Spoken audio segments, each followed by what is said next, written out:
La ilaha illallah. Pangeran nu hak diwajib, nu wajib disembah, nu hak wajib disembah kecuali Allah. Lamun Allah geus di pangeranan berarti maha pencipta.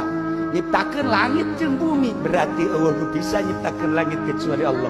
Eueuh nu bisa nyiptakeun bumi kecuali Allah. Maha pencipta manusia. Moal aya nu bisa nyiptakeun manusia zahiran wa batinan kecuali Allah. Anu nyiptakeun sehat jeung gering, eueuh nu bisa nyiptakeun sehat kecuali Allah. Eueuh nu bisa nyiptakeun gering kecuali Allah. Eueuh nu bisa ngahasilkeun kecuali Allah. Eueuh anu bisa ngamadaratkeun kecuali Allah. Nu ngamangpaatkeun, nu ngamadaratkeun kecuali Allah. Jeung eueuh nu bisa ngasupkeun ka sorga, da sorga ge nu Allah kecuali Allah.